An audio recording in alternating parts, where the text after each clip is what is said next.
प्रिय दिव्यात्मन, आप सभी के अंदर आत्म रूप से नित्य विद्यमान उस परब्रह्म परमात्मा को मेरा शत शत नमन है, कोटिशः वंदन है। ये सप्तदिवसीय आत्म साक्षात्कार ज्ञान यज्ञ जो श्रीमद् भगवद गीता पर आधारित होगी, उसमें आप सभी का हार्दिक अभिनंदन है। इसमें कितने श्रोता आत्म साक्षात्कार शब्द को जानते हैं, समझते हैं, मुझे पता नहीं है।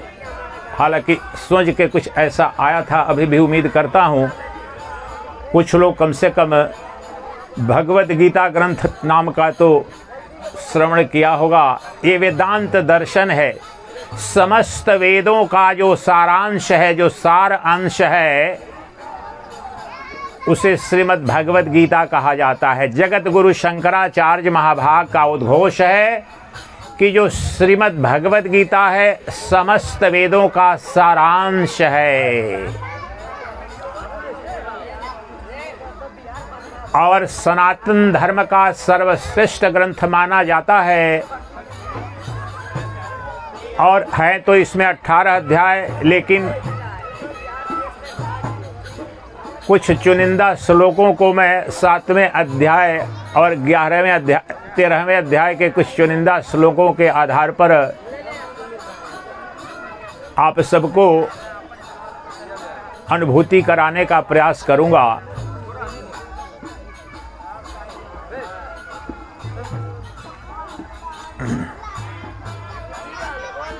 तो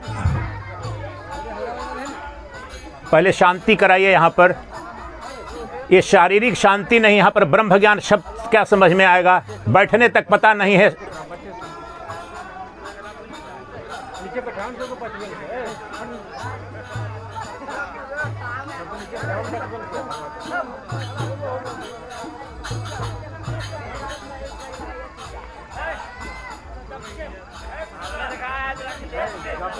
बंद करो गप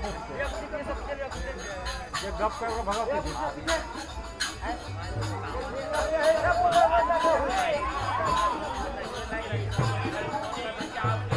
ओम ओम ओम। परिस्थितियां यहाँ बिल्कुल विपरीत हैं। वेदांत दर्शन या आत्म साक्षात्कार के लिए 1% मुझे कुछ दिख नहीं रहा है, लेकिन इसलिए मौन होकर के अपने को ही श्रोता बना करके प्रारंभ कर रहा हूँ। आपका कर्म, आपका प्रारब्ध आपको जाने प्रभु। मेरी प्रार्थना है कि आप जितनी देर आए हैं उतनी देर शांत होकर के और श्रवण करेंगे, अपना कल्याण करेंगे, बाकी आपकी इच्छा। तो जो श्रीमद् भगवद गीता है समस्त वैदिक वाङ्मय का सारांश है और इसी के आधार पर मैं जो सनातन धर्म में परम पुरुषार्थ अर्थात जो अंतिम लक्ष्य है प्रत्येक सनातन धर्मी का, प्रत्येक आम भाषा में जो हिंदू कहते हैं, तो प्रत्येक सनातन धर्मी का जो परम लक्ष्य है, परम उद्देश्य जीवन में, उसे कहते हैं मोक्ष। मोक्ष, मुक्ति, आत्म साक्षात, उसे ही आत्म साक्षात्कार भी कहते हैं। आत्म साक्षात्कार के बिना, आत्मज्ञान के बिना, अपने स्वरूप के बोध के बिना मुक्ति संभव नहीं है।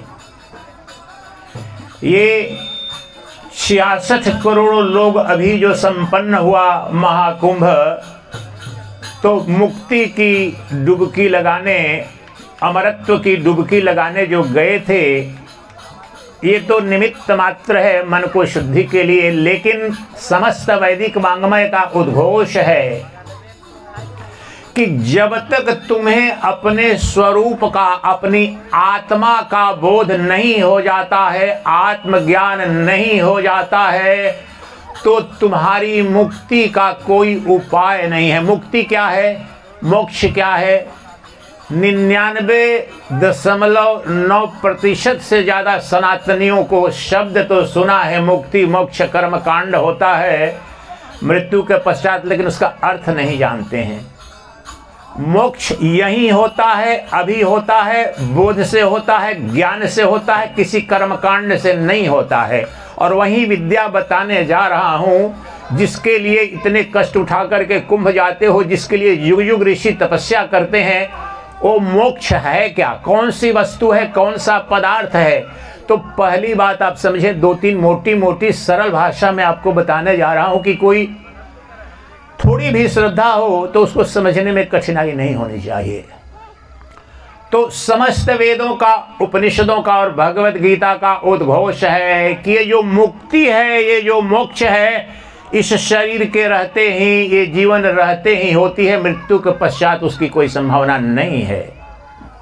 तो इस शरीर के रहते ही मुक्ति, मोक्ष, अमरत्व, जिसे परम पुरुषार्थ कहते हैं, जिसके लिए युग युग ऋषि मनीषी भी तपस्या करते हैं, और जो परम तत्व है कैसे प्राप्त होता है? अपने आप को जान करके। ये सरल भाषा बोल रहा हूं, भाषा वेदों में दूसरी बोली जाएगी, लेकिन मैं आपको आपकी देसी भाषा में समझ सकें, सरलतम भाषा बोल रहा हूं। जब कहा जाता है आत्म साक्षात्कार, साक्षात्कार शब्द आप में से अधिकांश ने सुना है। मेरा बेटा और मेरी बेटी इंटरव्यू देने गई है। इंटरव्यू शब्द का ही हिंदी शब्द होता है साक्षात्कार। इंटरव्यू का क्या मतलब होता है? फेस टू फेस, आमने सामने बैठ करके उसकी परीक्षा ली जाती है, आमने सामने वो दिखता है। तो आत्मा जो परमात्मा है, जो परब्रह्म है, जिसे भगवान परमेश्वर अनंत नामों से कहा जाता है, जब तक आपको आमने सामने बिल्कुल स्पष्ट रूप से नहीं दिखता है, तब तक आपकी मुक्ति, आपके मोक्ष की कोई संभावना नहीं है। दूसरी बात हो गई। तीसरी बात, ये मोक्ष है क्या? मुझे क्यों चाहिए मोक्ष? मुझे आत्म साक्षात्कार ही क्यों चाहिए महाराज? मैं क्यों 2 घंटे प्रतिदिन 7 दिन ही क्यों सुनूं? मुझे क्या लाभ होगा? किसी पॉलिटिकल पार्टी, किसी पॉलिटिकल नेता की कन्वासिंग जाके करूंगा तो 200-400 रुपए भी मिलेंगे, बोतल भी दारू की मिलेगी। महाराज आपके इस प्रवचन से क्या मिलेगा? ये मोक्ष क्या देगा मुझे? और आपके अंदर जो प्रश्न उठेगा वो बिल्कुल वाजिब प्रश्न है, जायज प्रश्न है। तो वेदों ने क्या कहा, भगवत गीता ने क्या कहा, ये मोक्ष है क्या? मैं पहले ही बताया कि सबसे पहली बात याद रखो, ये आत्म साक्षात्कार, मुक्ति, मोक्ष, ये अभी यही जो शरीर जब तक है उसी में संभव है। मृत्यु के पश्चात दुनिया के सारे ब्राह्मण, दुनिया के सारे ब्रह्मा विष्णु महेश लग के भी तुम्हारे कर्म कांड करें, तुम्हारी मुक्ति की कोई संभावना नहीं है। पाखंड कर सकते हैं, तुम्हें भी भ्रम हो सकता है धनवान होने का कि करोड़ों रुपए लुटा दिया मैंने, ब्राह्मणों को, ऋषियों को दान कर दिया, मेरे पिताजी तर जाएंगे। तर नहीं पाएंगे, भगवान भी कुछ कर नहीं पाएंगे अगर इस शरीर के रहते ही उस व्यक्ति को जिसे मुक्ति दिलाना चाहते हो या स्वतः दिलाने का संकल्प लिया है, तुमने अपने आप को नहीं जाना तो कोई उपाय नहीं है। और अपने आप को जानना ही आत्म साक्षात्कार कहा जाता है। ये 7 दिन का जो ज्ञान यज्ञ है भगवत गीता के आधार पर, तो ब्रह्म साक्षात्कार, आत्म साक्षात्कार का तात्पर्य है अपना आपे का साक्षात्कार। आत्मा, आत्मा मतलब मैं। आपने भी सुना होगा कहीं झगड़ा कुछ 2 बच्चों में हो गया या 2 देश की सेनाओं में, तो बोले कि उन्होंने उधर से फायरिंग की तो मैंने आत्मरक्षा में गोली चलाई। आत्मरक्षा यानी आत्मा मतलब मैं। तो मैं कौन हूं, मेरा स्वरूप क्या है? तो आप प्रश्न करेंगे, भाई मैं फला का बेटा हूं, फला का पति हूं, फला की पत्नी हूं। ये सब परिचय आपने जान रखा है। ये सबके सब परिचय आपके शरीर के हैं, और शरीर उत्पन्न हुआ है, जन्म हुआ है, शरीर मर जाएगा। तो ये शरीर जो है असत्य है, कल्पना है। युग युग से आप शरीर धारण करते रहे हो और सुख दुख भोगते रहे हो, और शरीर धारण ही करते हो। सुख की जो कामना है उसी की तृप्ति के लिए शरीर मिलता है, लेकिन तृप्ति होती नहीं है। थोड़ा धन मिला, पत्नी मिली, पति मिला, सुख मिला, और क्षण भर के लिए सुख मिला नहीं कि वह बिखर गया, मर गए, रोगी हो गए, निर्धन हो गए। इसलिए जो हमारी कामना है, सबकी कामना क्या है? सृष्टि के सभी जीवों की सबसे जो मूलभूत कामना है वह है सुख प्राप्ति। आप किसी भी व्यक्ति को जानते हो, किसी भी मनुष्य को, किसी भी पशु को, पक्षी को, ज्ञानी को, अज्ञानी को, पापी को, पुण्यात्मा को, सृष्टि में एक बताओ मुझे जो सुख नहीं चाहता है और जो दुख चाहता है।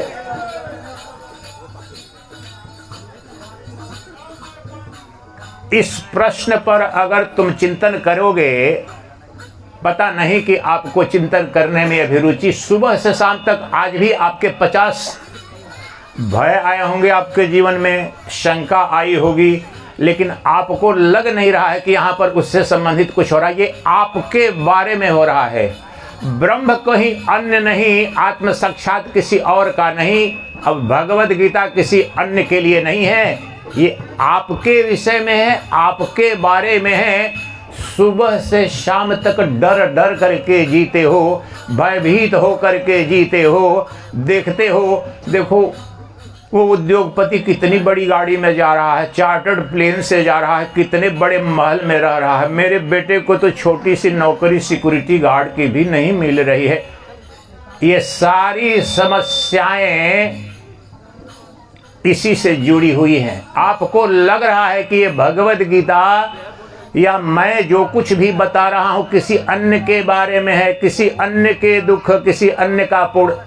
यही मूर्खता है, यही अज्ञान है और यही दुख का कारण है। अगले 7 दिनों तक जो आत्म साक्षात्कार संबंधी जो कुछ भी आपको अनुभूति कराने की कोशिश करूंगा, जब तक आपको लगेगा कि अच्छा कोई इंद्रदेव साहू करा रहे हैं, कहा इसलिए सुनने जा रहा हूं, कोई स्वामी आए हैं अगर उन पर कृपा बरसाने गए हो तो कोई लाभ नहीं होगा आपको। जब तक आपको ये समझ में नहीं आ जाए कि जो कुछ भी वेदों ने कहा, उपनिषदों ने कहा और अभी भगवद गीता के रूप में मैं समझाने बताने जा रहा हूं, वो आपके बारे में है, आपकी समस्याओं के बारे में है, आपकी जो कामना है, वासना है, अभिप्सा है, उसकी आत्यंतिक तृप्ति का ये महाविज्ञान है। ये ध्यान से सुनो, विज्ञान नहीं महाविज्ञान है आपके समक्ष जो प्रस्तुत करने जा रहा हूं। ये श्रीमद् भगवद गीता और उपनिषद विज्ञान है, क्योंकि महाविज्ञान है, क्योंकि जो विज्ञान है पाश्चात्य दर्शन से निकला जो विज्ञान है, मटेरियल साइंस है, वो बदल जाता है 5 साल में, 10 साल में, 20 साल में। 1940 में DDT का आविष्कार हुआ था, आप भी छिड़काव करते थे, उसको नोबेल प्राइज मिला था उसके आविष्कारक को। अब दुनिया भर में वो प्रतिबंधित है। वह जो आविष्कार हुआ था विज्ञान के तहत हुआ था, वो विज्ञान 40-50 साल में मर गया। इसलिए मैं महाविज्ञान क्यों कह रहा हूं भगवद गीता को, ब्रह्म ज्ञान को, आत्म साक्षात्कार को। ये अनादि है, अनंत है, इसके सिद्धांत कभी बदलते नहीं है, क्योंकि वह जो आत्मा है, जो परमात्मा है, जो परम सत्ता है, वो देश काल वस्तु अपरिच्छिन्न है। वो परिच्छिन्नता का सिद्धांत उस पर लागू नहीं होता, और वह परब्रह्म वास्तव में कोई और नहीं। ये जो श्रोता के रूप में अपने को हल्के रूप में ये सोच रहा है, मैं तो गरीब हूँ, किसी गांव में पढ़ा लिखा नहीं, मेरी बेटी की शादी कैसे होगी, मुझे नौकरी कैसे मिलेगी, मेरे बच्चे की फी, वही ब्रह्म है, उससे इतर ब्रह्म नहीं है। लेकिन उस ब्रह्म ने अपना कबाड़ा कर रखा है, युग युग से कर रखा है, अज्ञान के कारण, दूसरे ने नहीं किया है। एक बहुत ही मौलिक बात आपको आज बताने जा रहा हूं, इसको ध्यान से, आप आत्म साक्षात्कार नहीं भी हो कोई बात नहीं, हो तो बड़ी चीज है। ये जो बात अभी बताने जा रहा हूं, आज से अगर उसको याद कर ले तो आपकी जीवन की जितनी समस्याएं हैं, जितनी बीमारियां हैं, जितने डर भय अभाव हैं, उसमें थोड़ी कमी आने लगेगी कल से ही। ध्यान से सुनो, आपने मान रखा है कि आपकी समस्याएं, आपके दुख, आपके रोग, आपके भय, आपके अभाव, जो कुछ भी क्लेश आपके जीवन में है, ये किसी अन्य के कारण है और के कारण है।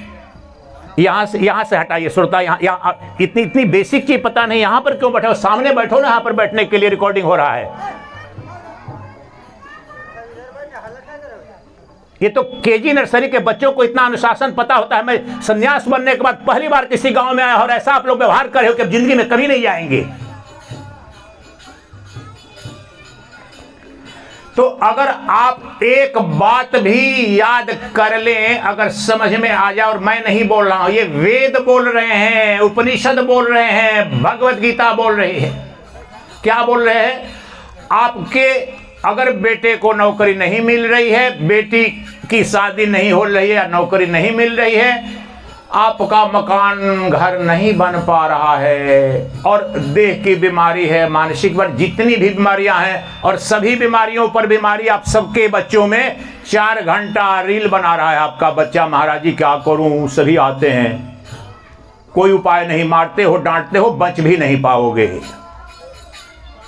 सभी समस्याओं के मूल में कोई दूसरा नहीं है, सारी समस्याओं का सृजन आपने किया है। ये मौलिक सिद्धांत सबसे सुनो, वेद का, सनातनी हो, वेद का तात्पर्य है सनातन विद्या, सनातन महाविज्ञान है। तो सनातन धर्म का सबसे मौलिक सिद्धांत है, तुम अपने भाग्य विधाता, तुम्हारी गरीबी का सृजन तुमने किया है। धनवान अगर बनोगे तो तुम ही अपने कर्तव्य कर्म से बनोगे। तुम्हें दुख हो रहा है तो तुमने सृजित किया है, और सुख तुमने अगर चाहा या पाना चाहते हो तो उसके लिए तुम्हें कर्म करना पड़ेगा। तो पहला अगर सिद्धांत समझ में आ जाए कि नहीं, मुझसे बाहर कोई भगवान, मुझसे मेरा पड़ोसी, मेरा कोई बगल के गांव वाला मेरे सुख दुख का कारण है। व्यवहारिक अर्थ में तो ठीक बात है कि किसी पड़ोसी ने डकैती कर दी, किसी पड़ोसी ने मेरी कोई पशु चुरा लिया, वो समझ में आता है। लेकिन गहराई में आप दर्शन करोगे जीवन पर, तो आपकी अधिकांश जो समस्या, वास्तव में तो तात्विक रूप से सभी समस्याएं मेरे द्वारा ही सृजित की गई हैं। मुझे बचपन में ही ये बात तो समझ में आ गई थी कि मेरी समस्या किसी की क्षमता नहीं है खड़ी करने की, और मेरा समाधान भी नहीं कोई कर सकता है।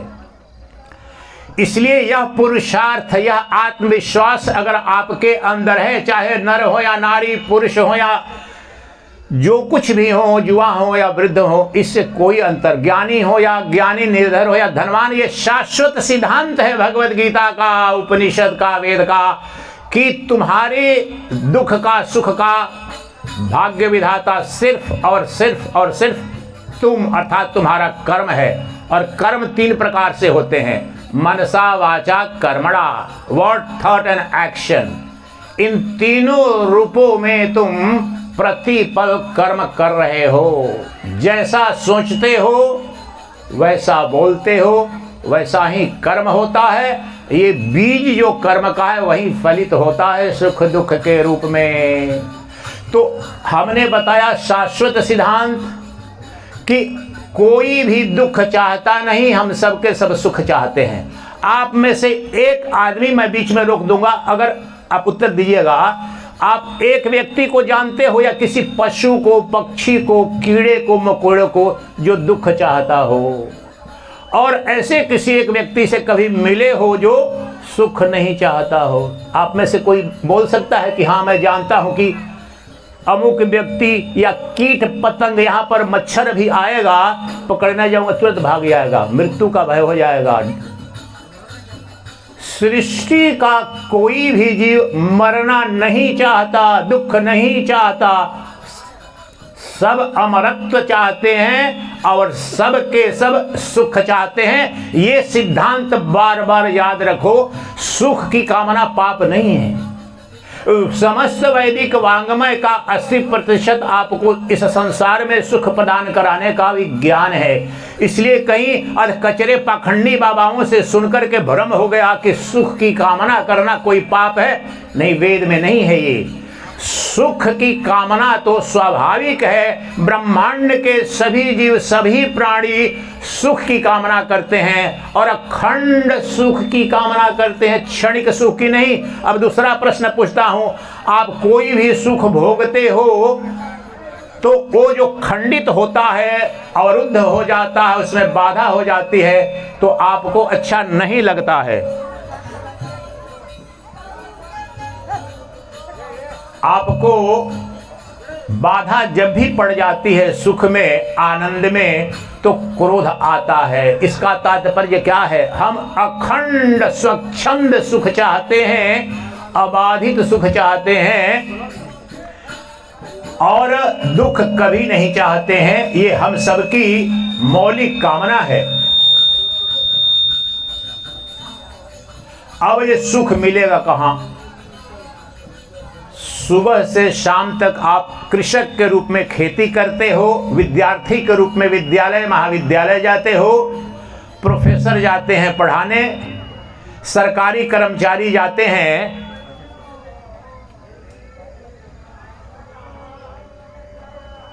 सरकारी कर्मचारी जाते हैं सरकार में अपनी सेवा देने। जो जहां पर जो कुछ भी कर रहा है, ये इतने मूर्खों की भीड़, ये कब समझेंगे ये नरक नरक की यहां खेती कर रहा है? कौन मूर्ख है ये?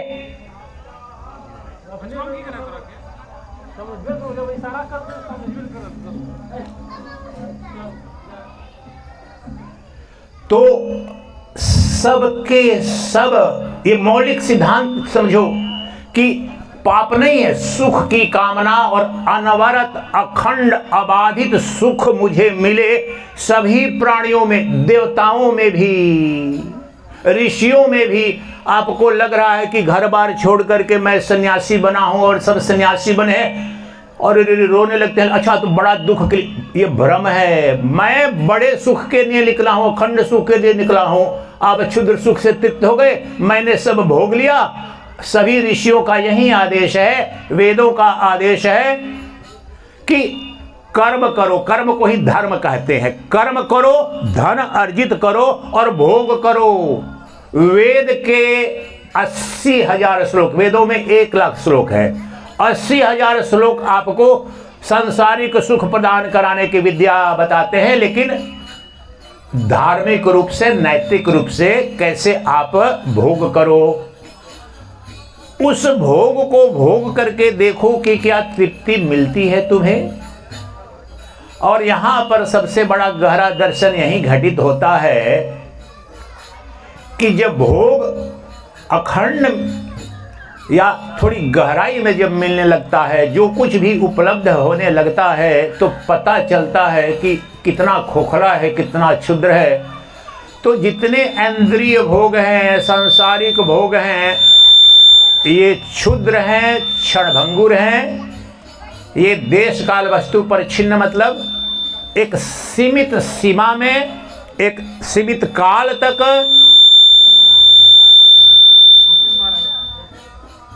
और उत्पन्न होने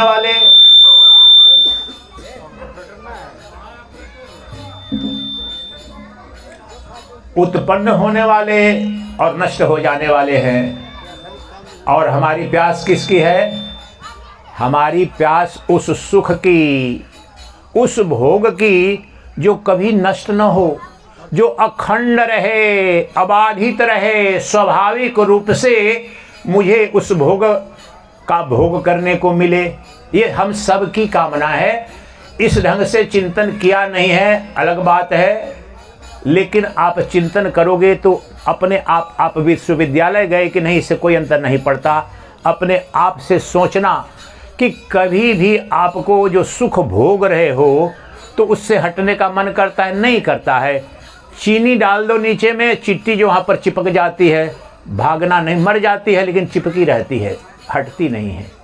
उसी प्रकार से समस्त प्राणी जो इंद्रिय भोग हैं, सांसारिक भोग हैं, उनसे कभी तृप्त होता नहीं है और प्यास बढ़ती ही जाती है। एक भोग किया, एक शादी हुई, 1 साल बाद टूट गई। दूसरी शादी, अच्छा उस कारण से टूट गई। दूसरी शादी हुई, 2-4 साल बाद तीसरी भी हो गई। सबकी ऐसी नहीं होती है, लेकिन बहुत लोगों की होती है। अब ज़्यादा हो रही है, आप इस बात को जानते हैं। पहली पत्नी या पति से तो संतुष्टि नहीं मिली, दूसरी से अच्छा चलो दूसरी में मिल जाएगी, नहीं मिली। कहना क्या चाह रहा हूँ, हम सबकी खोज है आनंद की, सुख की, जो कभी नष्ट ना हो। सबसे मौलिक प्यास है, मौलिक अभिप्सा है, सबसे जो हमारी प्रामाणिक भूख है सुख की है। और इस संसार की वस्तुओं के भोग से वो उपलब्ध नहीं होता है। ये मेरे कहने से नहीं समझ में आएगा, वेद के कहने से भी नहीं समझ में आएगा। अपनी अनुभूति तुम्हारी जब होगी, जो आत्मचिंतन करोगे। एक मकान बनाया मैं दिल्ली में, 50 सैकड़ों लोगों को जानता हूं जिनके 50-50 फ्लैट हैं। 200-200 करोड़ की कितनी मकानें हैं। अभी भी मकान 90 बरस के बोलते हैं। स्वामी जी अब थोड़े से 80 बरस के हो गए हैं, बोलते हैं एक मकान उधर बनवा रहा हूं, उसके बाद मैं भी आ जाऊंगा, आपका प्रवचन सुनने आऊंगा। ये वासना जाती नहीं है। तो वेद कहते हैं कि तुमने अगर जागरूक होकर के चैतन्य अवस्था में अगर भोग भोगा और जीवन को देखा, सुख की कामना कहाँ, बच्चा पैदा होता है माँ की गोद में, स्तनपान में, फिर खिलौने में उसको आनंद आने लगता है, फिर गिल्ली डंडा खेलता है, क्रिकेट खेलता है, अभी जो पबजी में और शॉर्ट ये रील्स बना करके मज़े ले रहा है, फिर थोड़े दिन पढ़ाई लिखाई के बाद नौकरी जहाँ मिलेगी करेगा, फिर पत्नी को पति में, पत्नी को पति में, पत्नी को ये दोनों में मिलेगा, और आगे मकान बनाने में। लेकिन ये सब कुछ चलता रहेगा, तृप्ति होती नहीं, भाग रहा है सुबह से ही इस दफ्तर में, उस दफ्तर में, इस दुकान, उस दुकान में। जीवन यापन के लिए तो करना पड़ता है, लेकिन और इस तरह से अनंत काल तक मैं पैदा हुआ और मर रहा हूँ, पैदा हो रहा हूँ, मर रहा हूँ, और अनवरत यात्रा चल रही है। एक सुख मिलता है, 10 दुख आ जाते हैं। तो आत्म साक्षात्कार क्यों आवश्यक है, ये बताने के लिए आज भूमिका बता रहा हूं कि आत्म साक्षात्कार एकमात्र विद्या, उसे ही ब्रह्म विद्या बोलते हैं, उसे ही अध्यात्म शास्त्र कहते हैं। ये भगवत गीता योग शास्त्र है, ब्रह्म विद्या है। इससे आपके दुखों की आत्यंतिक निवृत्ति और परमानंद की प्राप्ति होती है। इस शब्द को 100 बार कहो, 100 बार समझो। एक बात जो कह रहा हूं ये समझ में आ जाए तो आपके जीवन में कल से ही क्रांति। सब कुछ नहीं समझ पाओ कोई बात नहीं, 1-2 बात भी समझ में आ जाए तो कल से ही आप जाके ध्यान करो। ये नहीं कह रहा हूं, मैं नहीं कह रहा हूं कि आप सन्यासी बन जाओ, लेकिन 1-2 बातें समझ में आ जाए तो आपके जीवन में जो इतनी सुबह से शाम चिंता रहती है, परेशानी रहती है, ईर्ष्या द्वेष भय से ग्रस्त रहते हो, वो कम होने लगेंगी। आपको पता चलने लगेगा कि रोग कहाँ है इनका। तो पहली बात, हम सबके सुख चाहते हैं, दुख नहीं चाहते हैं। तो इस जीवन में उसी के लिए हम प्रयासरत हैं, लेकिन इस संसार में वह मिल नहीं पाता है। दुनिया का सबसे बड़ा धनवान रतन टाटा, भारत के सबसे पहले, रतन टाटा नहीं, JRD टाटा उनके जो चाचा थे, रतन टाटा के पहले 1992 में लिबरलाइजेशन का एरा या नरसिंहा राव प्रधानमंत्री थे, तो उनको भारत रत्न दिया गया। ध्यान से सुनना, कहानी सुनो, कहानी तो समझ में आता है आप लोगों को। अभी तो बहुत से उद्योगपति हो गए, उस समय लगभग टाटा बिरला का ही नाम ज्यादा लोग जानते थे। तो JRD टाटा को उस साल का भारत रत्न दिया गया, और दूरदर्शन पर इंटरव्यू उनका चल रहा था। तो पूछा इंटरव्यूअर ने, अंग्रेजी में इंटरव्यू था, कि आपकी ये उम्र हो गई है, उस समय 90 के आसपास थे वो, उसके बाद बहुत साल नहीं जिए, तो आप तो बहुत सफल उद्योगपति रहे हैं, दुनिया के सबसे बड़े धनवान रहे हैं, शायद वो भारत के सबसे पहले first Indian who got the license as a pilot, पढ़ाई भी फ्रांस में की थी, उद्योगपति इतने सफल रहे। और भारत रत्न किसी उद्योगपति को नहीं दिया गया था भारत के इतिहास में। तो प्रश्न ये था कि आपको कोई अफसोस है क्या जीवन में? आपका तो जीवन कितना धन्य होगा, इतरा रहे होंगे, एकदम नृत्य कर रहे होंगे।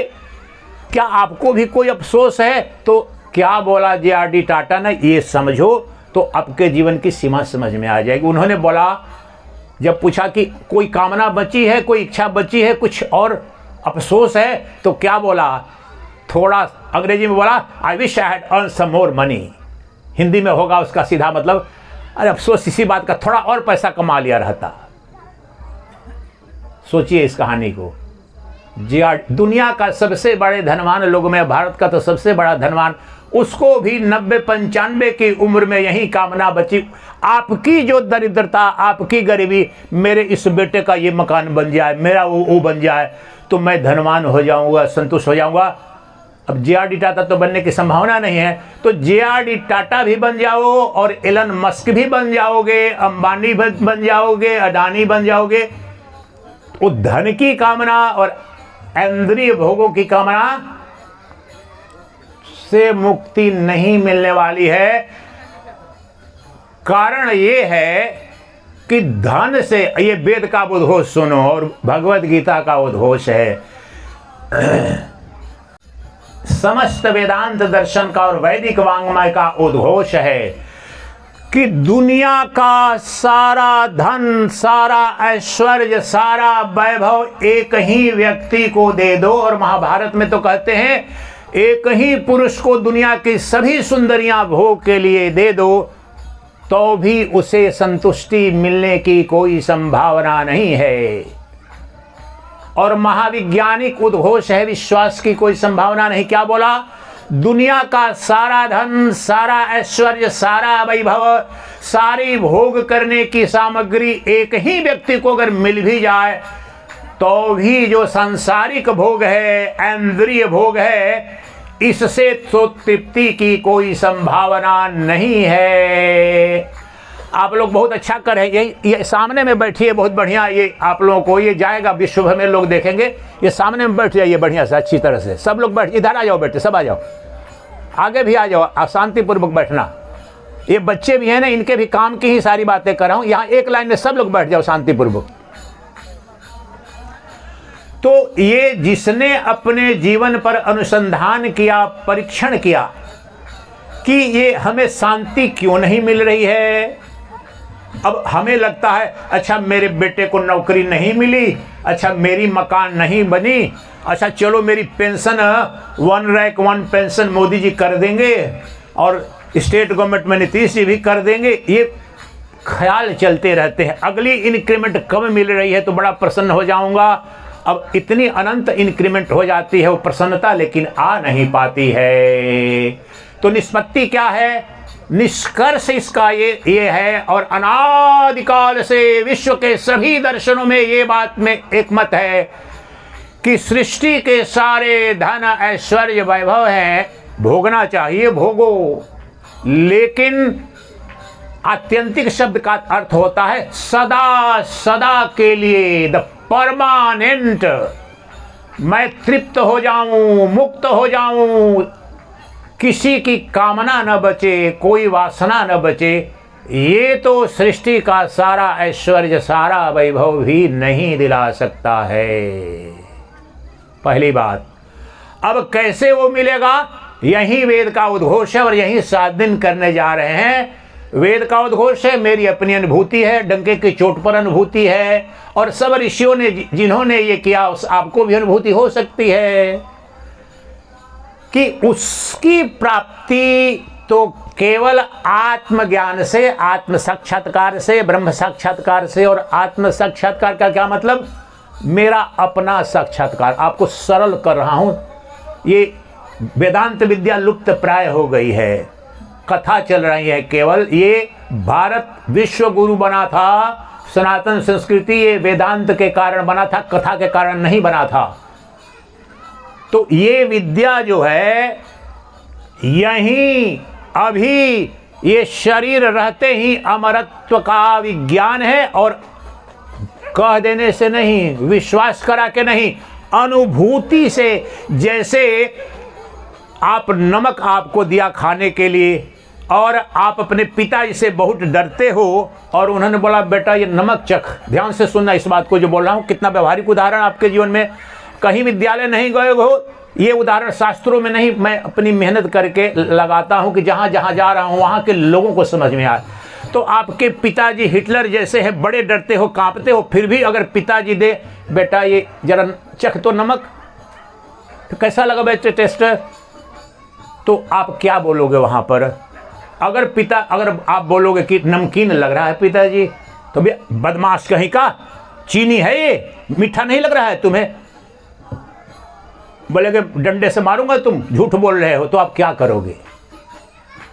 वो मान्यता नहीं है, किसी और ने नहीं कहा, पिताजी कहें या भगवान कहें, नमक तो नमकीन ही लगेगा, चीनी तो मीठी ही लगेगी, क्योंकि मेरी अनुभूति है। उसी प्रकार से जो अमर स्वरूप जो ब्रह्म है, जो अनंत अखंड आनंद स्वरूप है, मान्यता मात्र से नहीं, किसी वेद के वाक्य से नहीं, अनुभूति हो जाती है। इस शरीर के रहते ही उस तत्व का बोध जब हो जाता है तो उद्घोष कर बैठता है वह व्यक्ति कि मेरा जन्म नहीं, मेरी मृत्यु नहीं, मैं ब्रह्मांड के कण कण में व्याप्त हूं, मैं देवों का महादेव हूं, कालों का महाकाल हूं। ये अज्ञान के कारण मैंने अपने को शरीर मान करके युग युग तक क्षुद्र भिखारी का जीवन जी रहा था। कहीं प्रेम की भीख मांग रहा, कोई 10 रुपए का भीख मांग रहा था, कोई थोड़ा सम्मान मुझे मिल जाए। वास्तव में ये तो अज्ञान के कारण मैं कर रहा था। मैं तो सम्राटों का सम्राट हूं, मैं सम्राट नहीं, सम्राटों का सम्राट, क्योंकि ये सम्राट, the empire of empires, president आते हैं, प्रेसिडेंट जाते हैं, प्राइम मिनिस्टर्स आते हैं जाते हैं। अभी लोकतंत्र का समय है, गणतंत्र का, लेकिन उसके पहले भी राजे महाराजे आते थे जाते थे। लेकिन जो ब्रह्म तत्व है और जो ब्रह्मविद है, ब्रह्मज्ञानी है, वह जान लेता है कि ब्रह्मांड के सभी सम्राट, अनंत लोक काल युग ब्रह्मा विष्णु है, सब मुझ में आए गए, मैं उन सबका अधिष्ठान हूं, सबकी मृत्यु है, सबका जन्म है, मेरा तो न जन्म है न मृत्यु है कहीं, क्योंकि मैं ही नित्य शुद्ध बुद्ध मुक्त अद्वितीय ब्रह्म हूं और मेरे जन्म और मृत्यु की कोई संभावना नहीं। जन्म और मृत्यु तो इस शरीर का है और ये शरीर तो कल्पना है, भ्रम है। और ध्यान से सुनो, आपके जीवन के जितने कष्ट हैं, जितनी अविद्या है और जितने अध्यात्म शास्त्र हैं, सिर्फ एक बात बताने के लिए है, एक ही औषधि है। अज्ञान क्या है? ज्ञान क्या है? मैं देह हूं यह मान्यता या यह जानना, the firm conviction that I am body, यही एकमात्र पाप है। सृष्टि का मौलिक पाप, सृष्टि का मौलिक विष, सृष्टि के सभी दुखों का कारण कि मैं शरीर हूं। जब शरीर हूं तो मेरा जन्म है, शरीर हो तो मृत्यु है, शरीर हो तो कोई माता है, पिता है, शरीर धनवान है, रोग। लेकिन जब यही तो बोल रहा हूं कि आत्म साक्षात्कार, शरीर के अंदर, प्रत्येक शरीर के अंदर जो शरीरी है उसे आत्मा कहते हैं। आपने थोड़ा तो भगवत गीता के बारे में सुना होगा कि आत्मा का ज्ञान दे रहे हैं अर्जुन को। भगवान कृष्ण ने बताया, हे अर्जुन, ये आत्मा जन्मती नहीं, आत्मा ये मरती नहीं, इसे अग्नि जला नहीं सकती, इसे वायु सुखा नहीं सकता, पानी इसे भिगो नहीं सकता, अस्त्र शस्त्र इसे काट नहीं सकते। ये पंक्ति तो लगभग कहीं ना कहीं तो जरूर सुनी होगी। मौलिक वेदांत का तत्व यही है। जन्म मृत्यु दुख व्याधि, कैंसर, बाईपास, सर्जरी सारी के सारी शरीर को हो रही है, लेकिन इस शरीर के अंदर जो मैं हूं, और देखो आत्मा अमर है तो लग रहा है अच्छा चलो महाराज आत्मा अमर हो सकती है, लेकिन आत्मा तो मुझे पता नहीं महाराज, मुझे तो शरीर का ही पता है। ये मेरा दायां हाथ है, ये मेरा बायां हाथ, ये शरीर और बाकी लोगों का शरीर तो, लेकिन ये आत्मज्ञान हो सकता है शास्त्रों में। लेकिन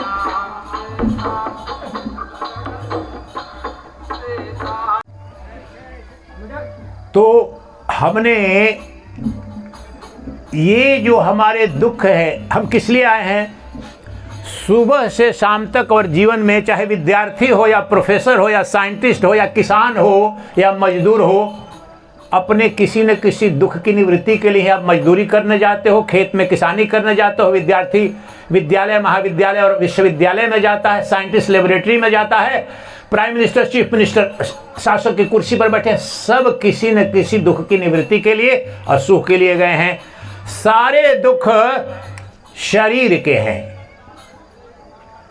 लेकिन जो शरीर है अर्थात जो शरीर के अंदर जो आत्मा है, वो आत्मा चाहे किसी महात्मा की हो या दुरात्मा की, चिट्टी की हो या विवेकी मनुष्य की, इससे कोई अंतर नहीं पड़ता है। वह आत्मा तो नित्य, उस आत्मा को ही परमात्मा कहते हैं। उसी की पूजा आप वास्तव में उसके एक रूप बनाकर, प्रतीक बनाकर के मंदिरों में आप पूजन कर रहे हैं। जब मंदिर में जाते हो, कहीं यजन भजन जो कुछ भी चल रहा है, जिसे कहते हैं भगवान शिव के रूप में, कृष्ण के रूप में, राम के रूप में, भगवती के रूप में, जिसका भी अर्चन वंदन कह रहे हैं, वह एक साकार रूप उसी तत्व का है जो निर्गुण निराकार है। जो जय जय श्री राम कहते हो या जय भवानी कहते हो, तत्व जो राम तत्व है, राम जो नाम से जो दशरथ नंदन थे, वो भी आए और चले गए, लेकिन राम तत्व है जो निर्गुण निराकार ब्रह्म है, वो सभी जीवों की आत्मा है। जो दशरथ नंदन राम तो आए और चले गए, जो कृष्ण देवकी नंदन थे वो आए वो भी चले गए, लेकिन जो कृष्ण तत्व जिनको भगवान कहते हैं, ये भगवत गीता ग्रंथ जिसके 7वें और 13वें अध्याय पर ये प्रवचन करूंगा, आज भूमिका बता रहा हूं, नहीं तो कुछ समझ में नहीं आएगा आप लोगों को। तो ये कृष्ण भी तो आए और चले गए, लेकिन आप भगवत गीता के 700 श्लोकों में एक श्लोक में भी नहीं है कि श्री कृष्ण उवाच। क्या है? श्री भगवान उवाच। इसका तात्पर्य यही है कि निर्गुण निराकार जो ब्रह्म है, वही परमात्मा है, वही भगवान है, वही सभी जीवों की अंतरात्मा है, प्रत्यगात्मा है, वह नित्य अमर तत्व है। और उस तत्व का ज्ञान मात्र ही हमारे दुखों की आत्यंतिक निवृत्ति और परमानंद की प्राप्ति का उपाय है, और वह सभी जीवों के अंदर नित्य उपलब्ध है। तो आपकी आत्मा है वही परमात्मा है, इस बात को याद रखो। आपकी आत्मा, आप सोच रहे होगे अरे महाराज क्या बोल रहे हो, मैं तो गरीब आदमी हूँ, गरीब किसान हुएगा। मैं बोल रहा हूँ मक्खी हो, मच्छर हो, पराक्रमी हो या दुराक्रमी हो, महान महात्मा हो या इससे कुछ अंतर नहीं पड़ता। आत्मा सबकी एक है, एक जैसी नहीं, एक ही है। घट छोड़ा है, छोटा है या बड़ा है, ग्लास है या कटोरी है, लेकिन पानी तो पानी है। पानी किस कटोरी में रखा गया, किस पात्र में रखा गया, ये तो पात्र से पानी की गुणवत्ता नहीं प्रभावित होती है। पानी पानी रहेगा, आप कलश में रखो, कटोरी में रखो, चुकड़ में रखो। उसी प्रकार से जो आत्मा है सभी जीवों की, वो नित्य मुक्त है, नित्य अमर है, नित्य अविनाशी है, और वो आत्मा आपके अंदर अभी उपलब्ध है, और जो आपके अंदर उपलब्ध है उसी को जानना मात्र है। तो ये जो 7 दिन का जो आत्म साक्षात्कार ज्ञान यज्ञ है, इसमें जितनी भी विपरीत परिस्थितियां हैं, पता नहीं लोगों की इच्छा है कि नहीं है, तो मैं अपने तरफ से कोशिश करूंगा ये बताने कि ये जो हमारे अंदर आत्मा है। तो पहला प्रश्न उठेगा कि हमें दिखती क्यों नहीं है, अनुभूति क्यों नहीं होती है, ज्ञान क्यों नहीं होता। यही तो करने के लिए आए हैं। आप मोबाइल चलाना सीखने के लिए और कितने पैसे खर्च कर दिए, लेकिन उस आत्मा को कैसे जाने, उसमें कितने समय दिए। एक चपरासी की नौकरी के लिए, क्लर्क की नौकरी के लिए कितने लाख पैसे खर्च किए। एक इंजीनियर बनने के लिए 2 टके का इंजीनियर, 2 टके का डॉक्टर, 2 टके का IAS, 2 दिन की नौकरी, उसमें कितने पैसे खर्च किए। लेकिन आप ब्रह्म बनना चाहते हो, वो तो ब्रह्म तो तुम हो। लेकिन मेरा 1 प्रवचन 2 प्रवचन सुन के कोई बोलते हैं, अधिकांश तो नहीं बोलते हैं, बहुत लाभ हो जाता है, लेकिन कोई बोलते हैं महाराज आपके 2-3 प्रवचन सुन लिए मुझे, लेकिन अभी ब्रह्म ज्ञान हो नहीं रहा है। अब थोड़ी ईमानदारी आप बरतो कि एक चपरासी क्लर्क बनने के लिए कितनी मेहनत करते हो, एक डॉक्टर इंजीनियर बनने के लिए, सिविल सर्वेंट बनने के लिए, तो थोड़ा सा तो समय लगेगा प्रभु।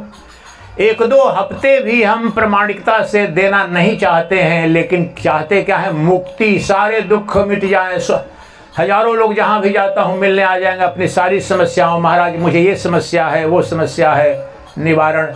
लेकिन जितने भी सांसारिक तरीके हैं वो कहीं न कहीं गहरे अर्थों में उन्हें भी इसी की खोज है, जिस विधि से किसी को उपलब्ध नहीं हुआ उपचार। ये भव रोग है, भव रोग इसे कहते हैं। ये संसार में सब कुछ मिल जाएगा, फिर भी आप दुखी ही रहोगे जब तक आत्मज्ञान न हो जाए।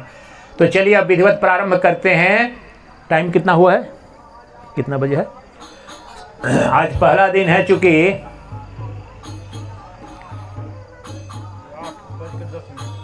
हाँ तो 1 घंटा करीब है अभी। तो अब प्रारंभ करते हैं। क्या बताया मैंने? प्रश्न क्या था कि आत्म साक्षात्कार शिविर या आत्म साक्षात्कार ज्ञान यज्ञ में क्यों भाग लूं, क्यों समय ऊर्जा नष्ट करूं? मैंने इसका उत्तर दिया। आपको समझ में आया नहीं आया? ये मेरा चैनल है वेदांत मिशन, उस पर जाकर प्रवचन दे। बहुत सारे लोग सालों से सुन रहे हैं, बड़े से बड़े वैज्ञानिक विद्वान, और उनको समझ में आ रहा है और दुनिया भर से सुनते हैं। तो अगर ईमानदारी होगी तो आप जाकर के चैनल पर, और ये तो संपर्क इन्होंने कहाँ से किया? ये मेरा प्रवचन सुन करके ऊपर मेरी बात इनसे नहीं, उसके पहले इन्होंने लिख दिया, गुरुजी मुझे आत्मज्ञान हो गया, आपका प्रवचन सुन करके मुझे अपना शिष्य बना लीजिए। तो उसके बहुत दिन बाद मैंने कोई जवाब नहीं देता हूँ इस तरह से, तो फिर संपर्क कभी कभी किया किसी तरह से, तो अब यहाँ तक पहुँच गया हूँ। तो थोड़ी सी तो यात्रा, थोड़ा सा तो प्रयास, थोड़ा सा तो प्रयत्न। अच्छा, इनको मैं डांट रहा हूँ, प्रतिपल डांट रहा हूँ, लेकिन फिर भी एक दूसरा पक्ष देखो। आप लोग 2 घंटा सुनने के लिए आए हो, ये तो कम से 1-2 महीने से लगे हुए हैं। इनको क्या मिलेगा? भारत रत्न मिलेगा कि प्रधानमंत्री का पद मिलेगा? कुछ नहीं मिलेगा, लेकिन रस कहीं ना कहीं मिलना शुरू हो गया है। तो मैं डांट भी रहा हूं, इतना मेहनत भी कर रहा है, कोई सुन भी नहीं रहा है, अव्यवस्था भी है। लेकिन क्योंकि वो जिस तरह से चिट्टी को जब चीनी का रस मिल गया, तो जिसको आत्मानंद का रसा स्वादन हो गया तो पीछे पड़ जाएगा। फिर दूसरी चीज, उसके लिए सारी मेहनत करेगा, सारा अपमान सहेगा। गुरु लोग क्या करते हैं? मार के भगाते हैं, पहले परीक्षा लेते हैं, डांटते हैं चेलों को कि भाग जा, नकली होगा तो भाग जाके, डांट दिया, भगा दिया। लेकिन जिसको रस मिल गया वो बिना उसको लिए जाता नहीं है, क्योंकि इतना बड़ा रस है कि उस रस की एक बूंद मिल जाने पर ये सारे धन, ऐश्वर्य, वैभव सारे राख हो जाते हैं।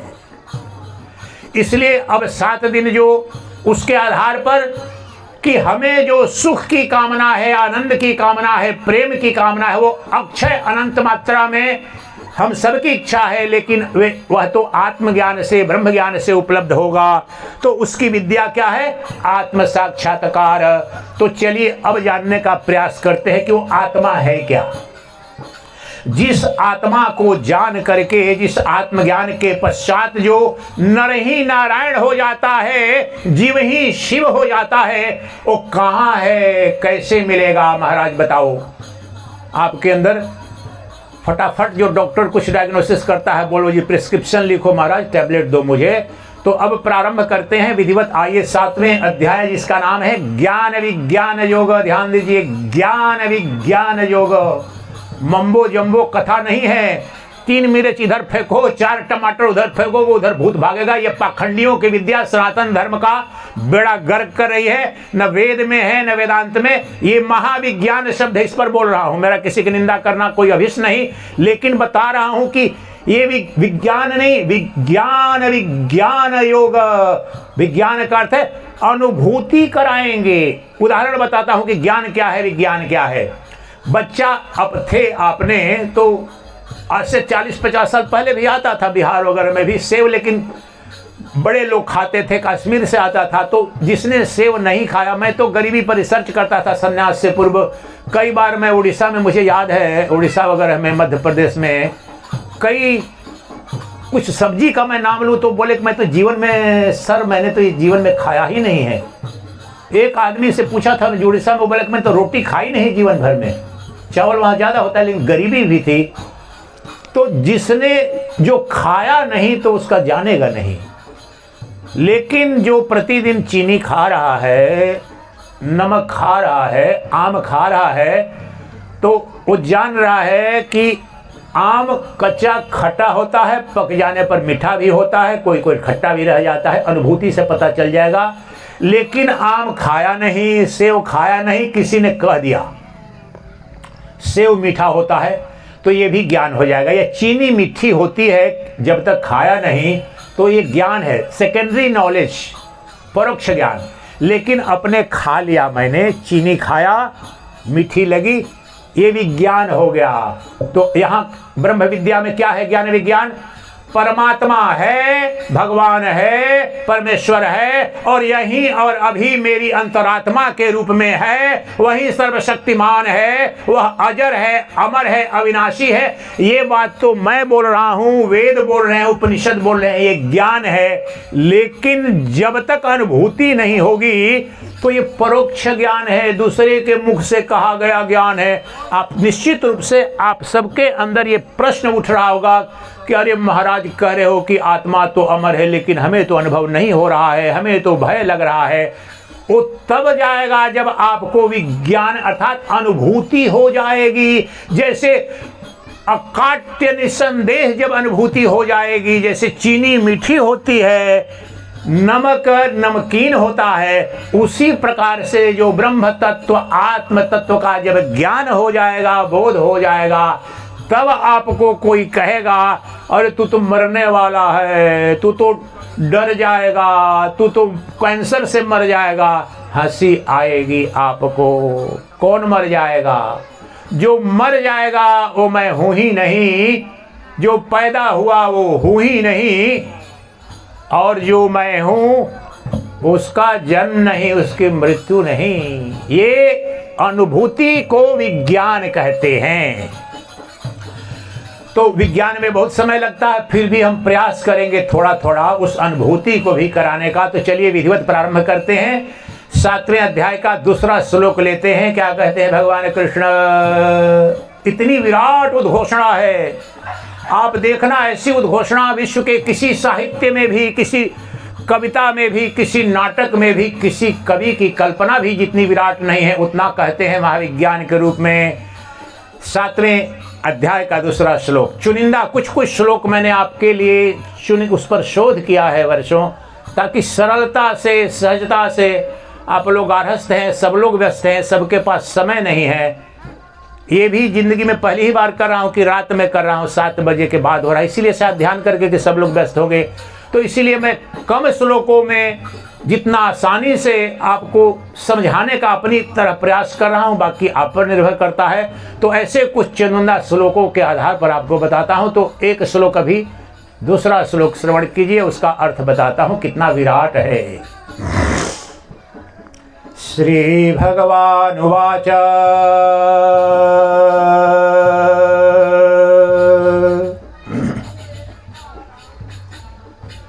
ज्ञानं तेहं सवे ज्ञानम् इदं वक्ष्याम्यशेषतः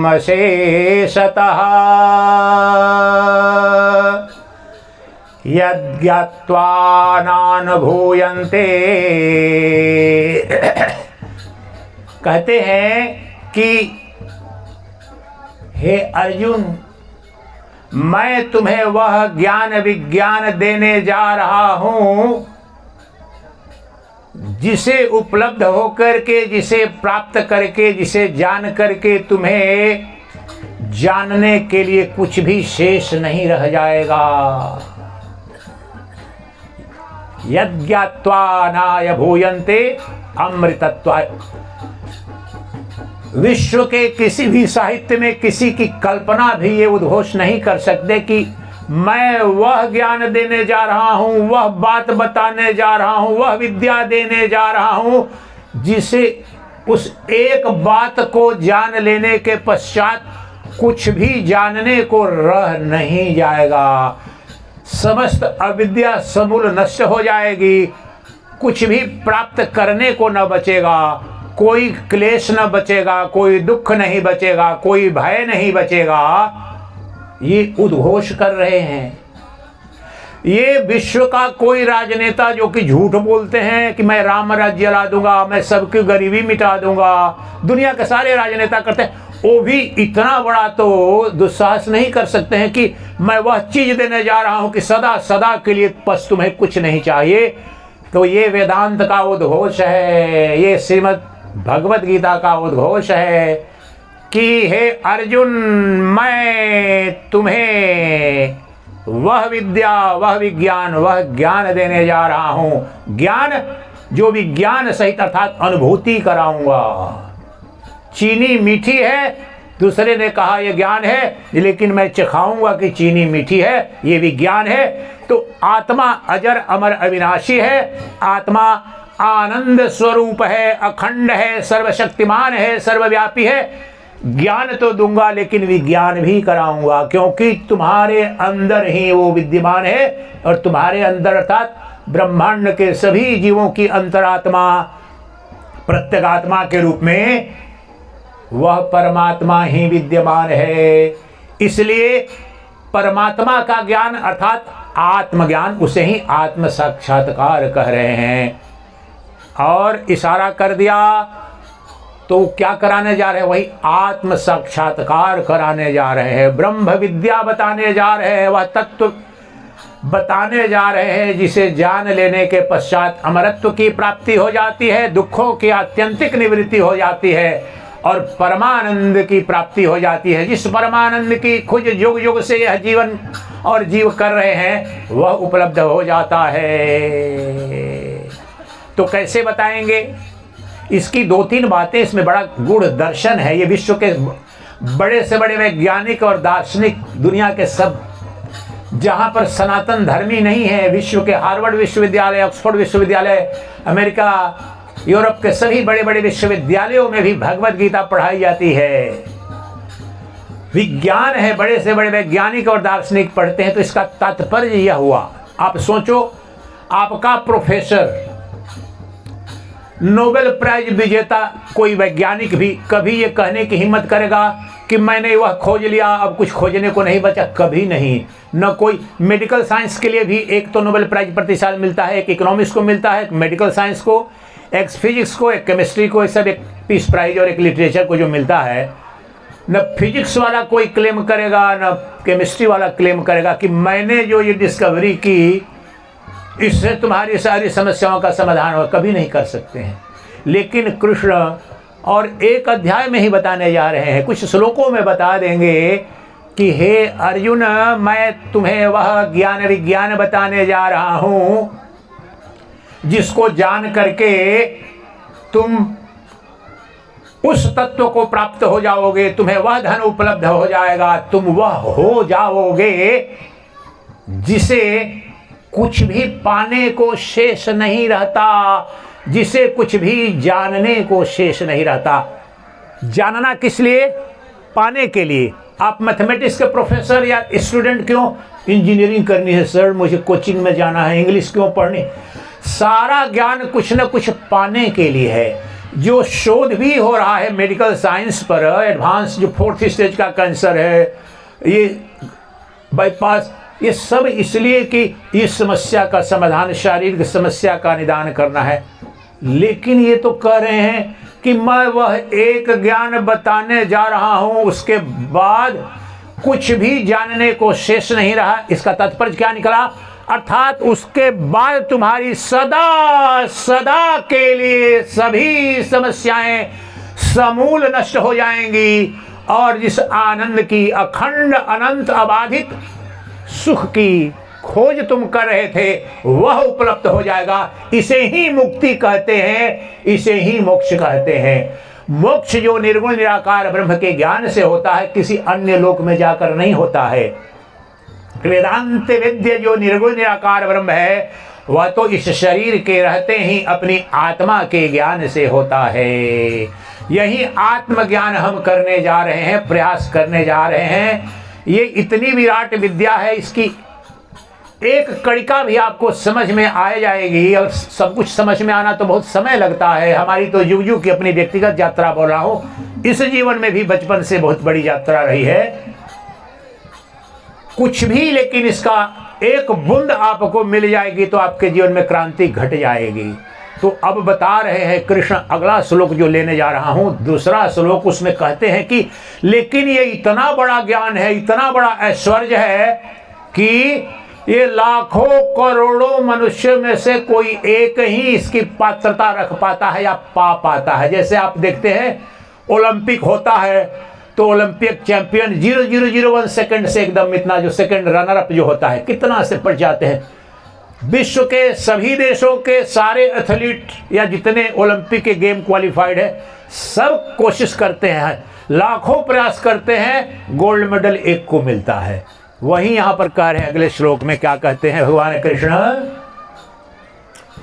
मनुष्याणाम सहस्रेषु कश्चिद्यतति सिद्धये यत्ततामपि सिद्धाणाम कश्चिन्मां वेति तत्त्वतः। अब औपचारिक मैं प्रारंभ कर रहा हूं, भगवद गीता प्रारंभ हो गया है। भूमिका बताई ताकि आप समझ पाएं कि क्यों विज्ञान है, विधि है। हरी मिर्च फेंक करके लाल टमाटर करके वो पाखंड वाली विद्या नहीं है, भूत प्रेत भगाने वाले नहीं, ये ब्रह्म विद्या है अनादिकाल से। तो विज्ञान वैज्ञानिक विधि से आपके समक्ष रख रहा हूं। अब कह रहे हैं भगवान कि हे अर्जुन, जिस आत्मज्ञान, आत्म साक्षात्कार, ब्रह्म ज्ञान जिसे ही मुक्ति कहते हैं, और उसी मुक्ति के लिए आपके यहां से भी गए थे सब डुबकी लगाने प्रयागराज संगम में, मैं भी पूरा वहीं पर था। आपको बताया गया कि डुबकी लगा लोगे सारा पाप धुल जाएगा, मुक्ति मिल जाएगी। कहीं वेद में नहीं है। डुबकी जरूर लगाओ, मैं तो बचपन से ही डुबकी खूब लगा रहा हूं। मेरी माँ है गंगा, क्यों नहीं डुबकी लगाऊंगा। मन को निर्मल करती है, गंदे विचारों को समित करती है। लेकिन मैं अपनी माँ को अपना गंदगी देने जाऊंगा, पाप देने जाऊंगा? सोचो, अपने आप में सोचो। ये सनातन धर्मी अपना गला काट रहे हैं और कहते हैं अमर हो जाऊंगा। खेती कर रहे हैं दुख की, चाहते हैं सुख। अमरत्व का विज्ञान, वही जो मोक्ष की कुंजी वेदों में उद्घोषित है कि अमरत्व की जो डुबकी वहां पर जो कह रहे थे अमर पीने का, मेरे कुंभ से पहले ही मेरे प्रवचन इस पर पड़े हुए हैं, मेरे वेदांता मिशन पर आप जाके देखें कि इसी आत्म साक्षात्कार के अलावा कोई विद्या नहीं है अमरत्व का, मोक्ष का, पापों से मुक्ति का। और वह अब विधिवत प्रारंभ हो रहा है। तो कह रहे हैं भगवान कि हे अर्जुन, इतनी विराट विद्या है कि हजारों मनुष्य इसके लिए जो प्रारंभ करते हैं। आपने सुना होगा ना, सिलेक्शन होता है आर्मी वगैरह में, first runner up, first cut off list, second cut off list, third cut off list. तो उसमें ये भी ऐसे ही करते हैं, रिजेक्शन कर देते हैं, फर्स्ट लिस्ट में इनको निकाल दो, दूसरे में। तो कह रहे हैं भगवान कृष्ण कि हजारों मनुष्य जो जैसे श्रवण कर रहे हैं या हैं इस धरा पर है, हजारों मनुष्यों में से कोई एक मुझे अर्थात भगवान, अब वहां पर देवकी नंदन नहीं है, आप ध्यान रखें। आत्मा जो परमात्मा है, जो पर ब्रह्म है, जो निर्गुण निराकार है, जो सभी जीवों की आत्मा, तो अब उसका निरूपण कर रहे हैं भगवान कृष्ण यहाँ पर निर्गुण निराकार। क्योंकि हे अर्जुन, मुझे अर्थात मैं जो सभी जीवों की आत्मा रूप से अजर अमर अविनाशी तत्व हूं, उसे जानने के लिए हजारों में से कोई एक प्रयास करता है, और हजारों प्रयास करने वालों में से कोई एक मुझे तत्वतः जान पाता है। In reality only one of the millions comes to know me. लाखों जो मुझे जानने का प्रयास, मुझे जानने का मतलब शब्द में फंस मत जाना, मुझे जानने का मतलब आत्म साक्षात्कार। वही तो अगले श्लोक में साक्षात बताएंगे कि देखो तुम्हारी आत्मा के रूप में मैं ही हूं, आगे बताएंगे। तो शब्द आप बार बार फंस मत जाना। ब्रह्म को जानना, भगवान को जानना, और कृष्ण है कि मुझे जानो मतलब अपनी आत्मा को जानो। भगवान भगवद गीता में कह रहे हैं और उपनिषदों में उपनिषद के ऋषि कह रहे हैं, रचयिता या वेदों के सब यही कह रहे हैं बार बार कि जो निर्गुण निराकार ब्रह्म है उसे ही परमात्मा कहते हैं, उसे ही भगवान कहते हैं, उसे ही परमेश्वर कहते हैं, उसे ही अनंत नाम है, लेकिन वस्तु एक है, वही सभी जीवों की आत्मा है। तो किसे जानना है? अपनी आत्मा को। अब इस शब्द में देखो कितनी छोटे से शब्द में ही कितनी बड़ी यहां पर आपकी समस्याओं का समाधान है। अगर हम कहें कि चलो हम अमेरिका पर शोध करने जा रहे हैं, पीएचडी करते हैं लोग, American history, European history, African history, तो अरे विदेश जाना पड़ेगा। आप लोग मान लो कि दिल्ली शहर पर कोई आपको पीएचडी करना है, दिल्ली जाना पड़ेगा, समय लगेगा, ऊर्जा। उसी तरह अगर भगवान तो सर्वव्यापी है तो प्रभु मुझे मंगल ग्रह पर जाना पड़ेगा, सूर्य पर, चंद्रमा पर जाना पड़ेगा, अमेरिका जाना पड़ेगा ना? नहीं, सर्वव्यापी जो है वो परिपूर्णता में तुम्हारे अंदर ही है, वही तुम्हारी आत्मा है। अपने आप को, अपनी आत्मा को जान लो, उसको जान करके उस सर्वव्यापी परमात्मा को जान लोगे। इस बात को याद रखना, ये शब्द में मत फंस जाना। इतनी सरलता से बताते नहीं लोग, रटता आते हैं चले जाते हैं। इसलिए मेरा प्रयास है कि एक भी बात आपको समझ में आए, लेकिन समझ में आए ताकि आपके जीवन में जो दुख है, आपके जीवन में इतने संताप है, उनका मोचन प्रारंभ हो। तो उस तत्व को जानना है, उस परमात्मा को, उस भगवान को, उस ब्रह्म को जो मेरी आत्मा है। अच्छा, मेरी आत्मा है महाराज, तो मेरी मकान है, कल ढह जाएगी, कल कोई कब्जा कर लेगा या गिर जाएगी, वैसी भी तो आत्मा हो सकती है? नहीं, तुम्हारी मकान बिक सकती है, टूट सकती है, ये दुनिया बढ़ सकती है, भूकंप आए नष्ट हो सकती है, लेकिन आत्मा तुम्हारी कभी भी तुमसे अलग नहीं होती है। दुनिया के सारे अणु, परमाणु, बम मिल करके तुम्हारे शरीर को तो स्पर्श करते हैं, लेकिन तुम्हारी आत्मा को स्पर्श करने की क्षमता नहीं रखते, क्योंकि आत्मा नित्य निर्लेप है, एवर अनअटैच्ड, निर्लेप है। लेप लगाते हैं ना, लिपा पोती तो खूब होती है, यहाँ पर पारंपरिक रूप से गोबर तो चिपक जाता है लेप, लेकिन वो निर्लेप है। आत्मा कुछ भी चिपकता ही नहीं है। जिस प्रकार से ये आकाश है, आकाश में बारिश हुई तो लगता है उस समय क्या, आकाश में केवल पानी ही पानी है, पानी भी नहीं चिपका आकाश पर। फिर अग्नि जला दो यहाँ पर, वो भी उस वक्त लगेगा कि अरे देखो ये अग्नि ही अग्नि, वो भी स्पर्श नहीं कर पाता है आकाश को, क्योंकि आकाश नित्य निर्लेप है। उसी प्रकार से जो आत्मा है, आपकी अपनी अंतरात्मा, अपनी प्रत्यगात्मा, ये शब्द अलग अलग बोल रहा हूं, तत्व एक ही है ताकि सरलता में आप समझे। वह नित्य निर्लेप है। सारे रोग, सारे एड्स, सारे कैंसर, बाईपास सर्जरी, जितनी साइटिका, आर्थराइटिस, जितनी बीमारियां हो रही हैं वो शरीर को हो रही है, आत्मा को नहीं हो रही है।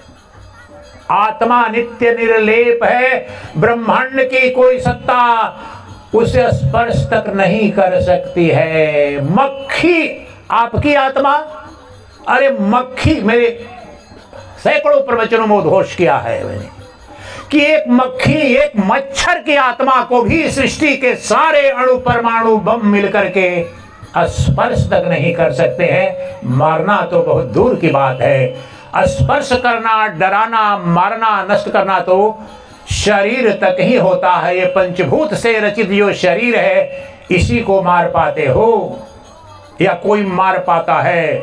इसलिए हे अर्जुन, मैं उस आत्मा का ज्ञान तुम्हें देने जा रहा हूं, लेकिन इसकी विराटता समझो। अपने स्टूडेंट्स को जो प्रोफेसर होते हैं ना, अटेंशन में लाने के लिए बताते हैं कि देखो कितना कठिन है या कितना महत्वपूर्ण है। देखो ये मैथमेटिक्स नहीं क्रैक करोगे तो आईआईटी में नहीं होगा। तो कृष्ण ये बता रहे हैं, सावधान करें कि देखो बेटा, ये साधारण विद्या नहीं है कि उधर गप भी मारोगे, उधर मलाई भी खाते रहोगे थोड़ा सा मनोरंजन के लिए, उससे बात बनेगी नहीं। ध्यान पूर्वक श्रवण करो अर्जुन, क्योंकि ये हजारों लाखों में किसी एक को समझ में आता है, लेकिन जिसको समझ में आ जाता है तो कितनी बड़ी विराट उपलब्धि होती है। तो वह आत्मज्ञान मैं तुम्हें बताने जा रहा हूं, वह आत्म साक्षात्कार कराने जा रहा हूं। ये लिखा है ना, आत्म साक्षात्कार ज्ञान यज्ञ। आत्मा, मेरी आत्मा, मेरा अपना स्वरूप, मेरा मैं, मेरा अब उससे भी नजदीक आ रहा हूं और सरल कर रहा हूं आपको। मेरा मैं, आप में से कोई है जो अपने मैं को नहीं जानता? मैं इस तरह से पूछूंगा तो सब लोग नहीं, मैं तो जानता हूं अपने आप को। अब इशारा कर देता हूं, अंतिम दिन तक यही जानना है, आपका जो मैं है वही ब्रह्म है। सुनो, तुम्हारा मैं, लेकिन ये द्वैत मार्गी है भजनानंदी, वो बिल्कुल जो है उन्होंने तो अध्ययन नहीं किया है, तो बोलेंगे अरे हमारे तो बोला जाता है कि अहंकार अपने मैं को मारो मारो, आप बोले हो कि मैं ही ब्रह्म है। तो वो तो अहंकार को मारने के लिए बोलते हैं, मैं शुद्ध मैं को बोला हूं। दो मैं है, एक अज्ञान युक्त मैं, एक ज्ञान युक्त। जो शरीर अपने को मानता है वो तो निश्चित उसको मारो, वो अज्ञान युक्त है, अहंग वृत्ति है। लेकिन तुम अपनी आंख जब बंद करते हो तो बेटा आती है, बेटी मम्मी मम्मी, तो मम्मी उधर से कौन? तो मैं।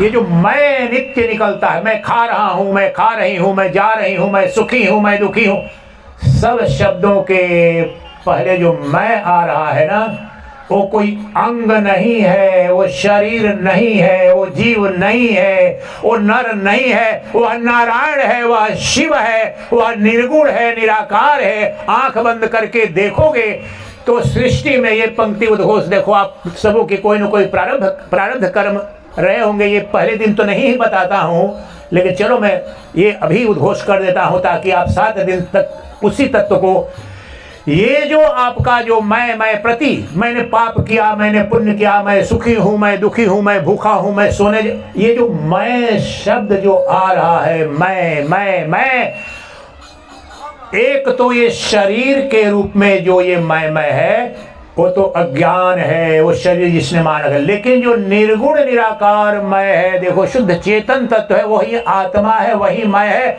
वही ब्रह्म है।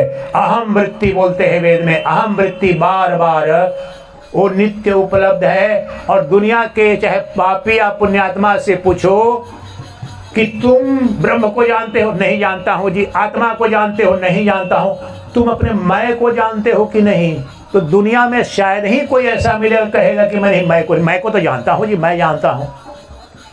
नास्तिक भी होगा, घनघोर पापी भी होगा, बिल्कुल परमात्मा में भगवान में विश्वास नहीं होगा, वो भी ये नहीं कहेगा कि मैं को नहीं, मैं भगवान को न जानता हूं न मानता, ब्रह्म को न जानता न मानता, मैं कृष्ण को नहीं जानता, राम को नहीं जानता, किसी को नहीं जानता। और पूछो कि लेकिन तुम अपने आप को जानते हो कि नहीं और मानते हो कि नहीं? अरे महाराज, ये कोई पूछने की बात है? अपने आप को तो मैं जानता हूं। वही अज्ञान के कारण जो मैं है वास्तव में और कोई नहीं है, वो परमात्मा ही कह रहा है कि मैं परमात्मा को नहीं जानता हूं, तुम्हारे सिवाय कोई परमात्मा नहीं है। वह निर्गुण निराकार जो ब्रह्म है वो तुम्हारे अंदर नित्य विद्यमान है। तुम्हारे मैं वृत्ति के रूप में अनुसंधान करोगे, गुरु की शरणागति होगी तो साक्षात दिखेगा कि अनंत ब्रह्मांड ब्रह्मा विष्णु महेश अनंत लोक जुग जुग मुझ में आते हैं जाते हैं, आए और गए। मेरा शुद्ध निर्गुण निराकार मैं तो नित्य उपलब्ध वस्तु है। एक पंक्ति केवल याद रखो, जो तुम्हारा मैं है एकमात्र नित्य उपलब्ध है, कभी भी अनुपलब्ध नहीं है। ब्रह्मा विष्णु महेश भगवान पति पत्नी सब थोड़ी देर के लिए उपलब्ध होते हैं, चले जाते हैं, लेकिन तुम्हारा मैं न कभी आता है न जाता है, नित्य उपलब्ध है। वही परब्रह्म परमात्मा है, उसी का साक्षात्कार करा रहे हैं भगवान अर्जुन को। और आगे हम उसी तत्व को थोड़ा 10 मिनट अब इसी पर